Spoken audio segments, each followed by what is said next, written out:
আচ্ছা, আজকে বাড়িতে কি রান্না হয়েছে? কি রান্না হয়েছে সেটা তোমার জানার দরকার নেই, কারণ তুমি আজ বাড়ির খাবার খাচ্ছ না। তোমার জন্য সাবা খাবার নিয়ে এসেছে। আমি? কি বললে? সাবা খাবার নিয়ে এসেছে? হ্যাঁ, সাবা তোমার জন্য খাবার নিয়ে এসেছে। এটা পরিবারের সিদ্ধান্ত। পরিবার? পরিবারের কর্তা তুই। আমি তোর মা, আমি এখনো বেঁচে আছি। সাবা আপা চলে গেছে। কে? পালকি? হ্যাঁ। তুমি এখানে কি করছো? আমি এই বাসনগুলো নিতে এসেছিলাম। ও আচ্ছা।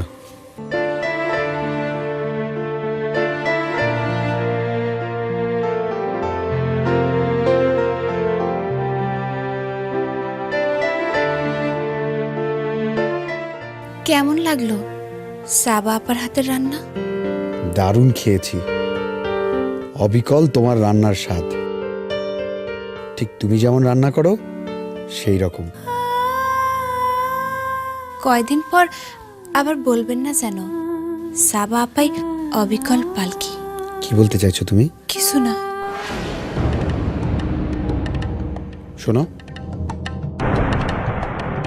যে তুমি কিন্তু এখনো আমাকে বলনি জুতোটা কার।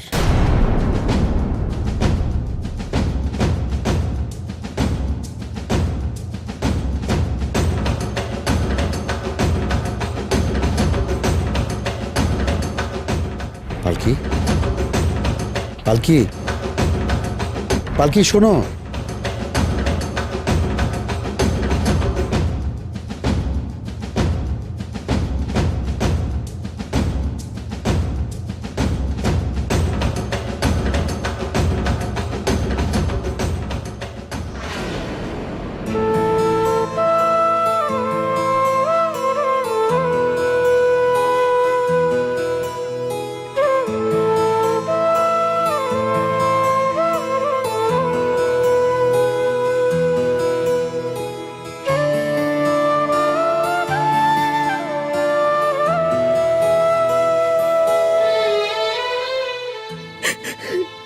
সাবা কি হলো?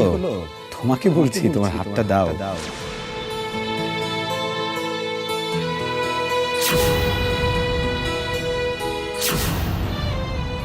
এই তো, এই তো তোমার হাত।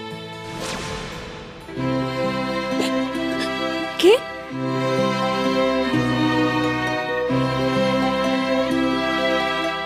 দাদি আপনি? হ্যাঁ, লুকিয়ে লুকিয়ে শুধু চোখের পানি ফেলবি। তবু একবার দাঁড়িয়ে বলবি না যে তুমি আমার দিকে একবার তাকাও, তাকিয়ে দেখো। আমার চোখে শুধু তোমার জন্যই ভালোবাসা। কেন একটা বাইরের মেয়ে তোর স্বামীর ঘরে বসে থাকবে? কেউ মানুক আর না মানুক, তুই আর সোহেল তো জানিস তোরা স্বামী স্ত্রী। তাহলে কিসের এত দূরত্ব? আর চুপ করে থাকলে চলবে না পালকি। আমার দিকে তাকা, তাকা আমার দিকে। সত্যি করে বলতো, জুতুর ব্যাপারটা কি? সে রাতে তুই কোথায় ছিলি? তুই কেন সোহেলকে সত্যিকারে বলছিস না? অনেক প্রশ্ন সোহেলের মাথায় জমা হচ্ছে। তুই সামনে গিয়ে সত্যি করে সব কথা বলে দে। আমি তোমাকে নির্মাণ সারা বাংলাদেশের সামনে তোমার পরিচয় ঘটিয়ে দেব। সবার মুখে থাকবে একটি নাম, পালকি নয়, অধরা মধুর। আর সেই অসংখ্য মানুষের মধ্যে থাকবে একজন সোহেল, যে তোমার পেছন পেছন ছুটবে উল্কার। না দাদি, এত সহজে আমি হাল ছাড়ব না। মানে একদিন একদিন এমন দিন আসবে যখন সোহেল সাহেবকে নিচে থেকে পালকির কাছে আসতে হবে। পালকি যাবে না। যখন সে বুঝবে পালকি তার আসল সঙ্গিনী, তার স্ত্রী, তখন সোহেল সাহেবকে নিচে থেকে আমার কাছে আসতে হবে। তখন সে কোনো বাধা মানবে না। সব বাধা ভেঙে সে তার পালকির কাছে আসবে, তার পালকির কাছে আসবে। আর যদি দেরি হয়ে যায়?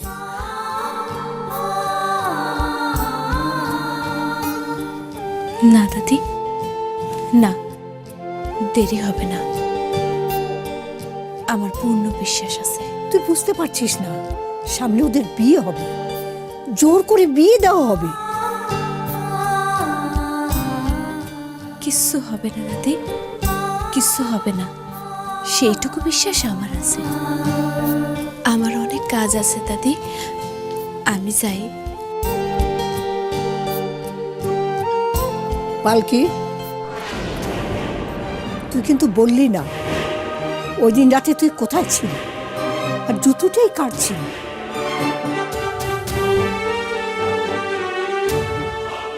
এই একটা প্রশ্ন আমারে বারবার জিজ্ঞেস করে বিব্রত করবেন না দাদি।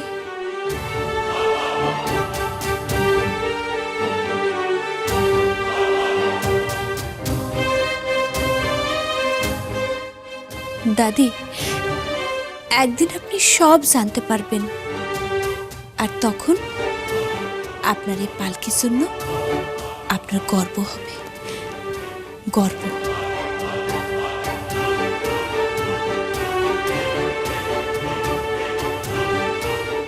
আল্লাহ তাআলা যেন তোর ভালো করে পালকি।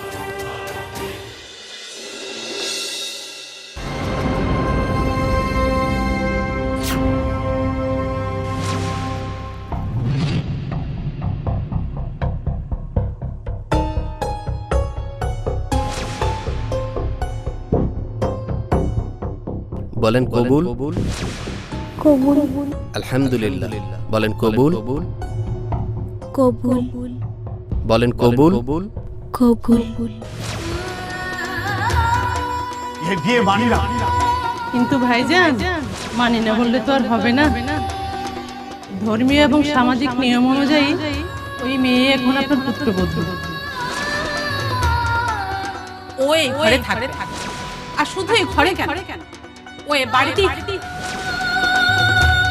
ওই মুখ আমি কোনোদিন দেখিনি, কোনোদিন দেখবো না। ওই মুখ দেখা পাপ।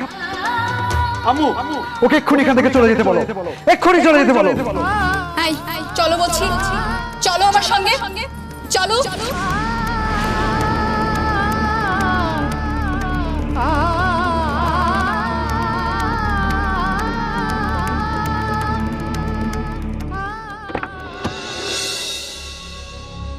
কে? দাদি, আপনি? হ্যাঁ রে, ওঠ। কেন? আরে ওঠ না, কি হয়েছে দাদি? আজ আমি তোকে নিজের হাতে সাজাবো। মানে দাদি, আপনার কথা আমি কিছু বুঝতে পারতেছি না। তোকে বুঝতে হবে না, আজ আমি নিজের হাতে তোকে নববধূর সাজে সাজাবো। তারপর তোকে এই সাজেই সোহেলের ঘরে পাঠাবো। কি বলছেন দাদি? এত রাতে আমি সোহেল সাহেবের ঘরে যাব? হ্যাঁ যাবি। আর সোহেল সাহেব কি রে, ও তো স্বামী, নিজের অধিকার আদায় করতে শিখ।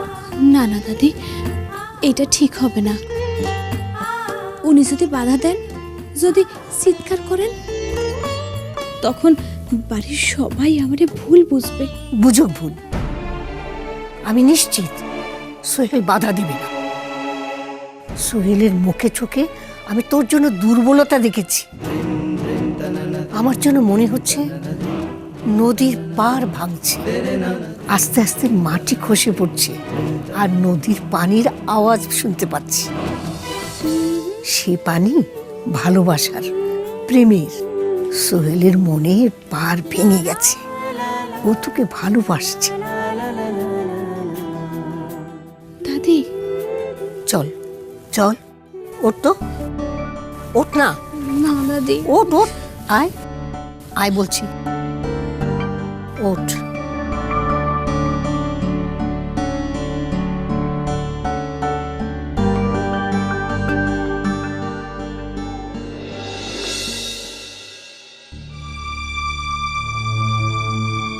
সাবা, কি হয়েছে?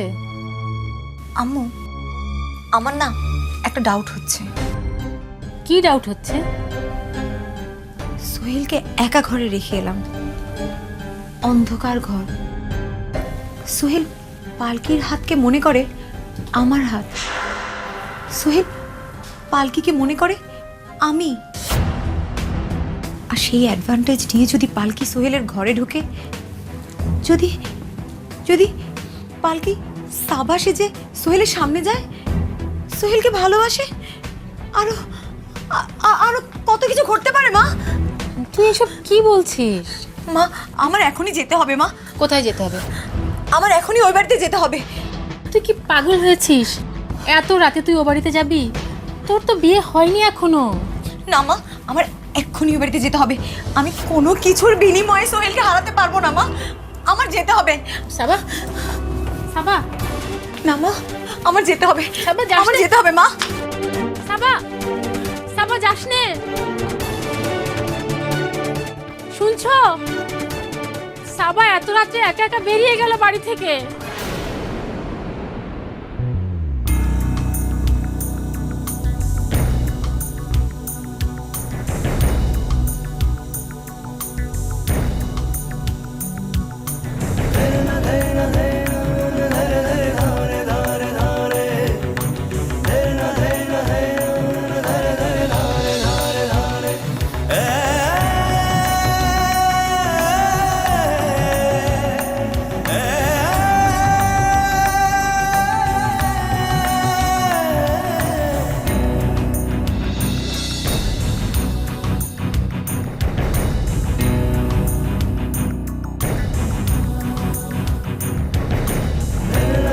যা, এবার নিজের অধিকার ছিনিয়ে নিতে শেখ। যা। আমি আমার অধিকার অন্য কারো হাতে ছাড়বো না। এই জীবনে সোহেল শুধুই আমার। এ জীবনে সোহেল তোর। যা, বাকিটা আমি বুঝে নেব। যা।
কে?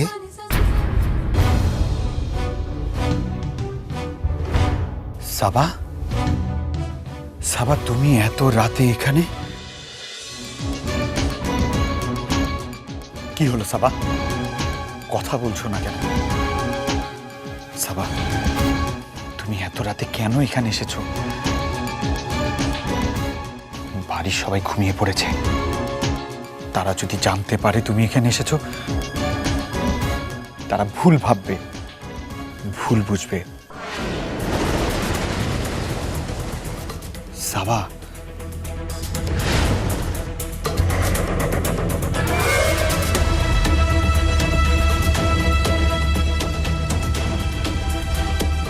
আহা সাবা, কি করছো? ছাড়ো।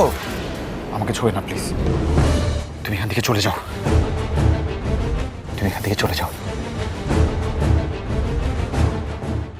প্লিজ। সাবা, আমাকে একটু সময় দাও।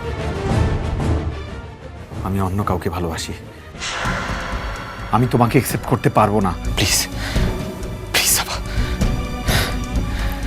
সরে যাও, সরে যাও এখান থেকে। আমার ব্যাপারটা কুৎসিত লাগছে। তুমি এত রাতে আমার ঘরে, কেউ যদি জানতে পারে, কেউ যদি জানতে পারে, ইস, আমার আমার খুব ঘৃণা লাগছে।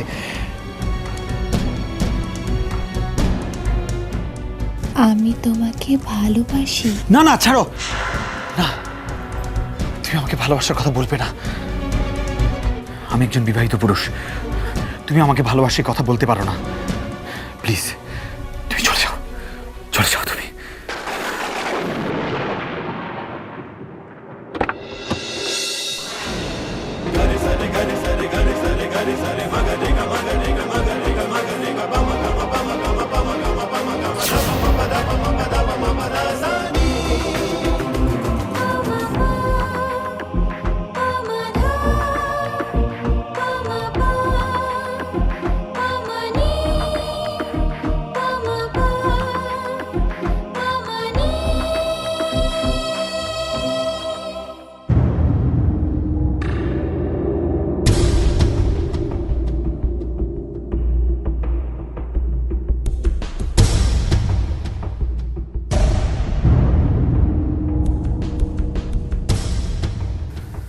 সোহেল, সোহেল তুমি ঠিক আছো তো?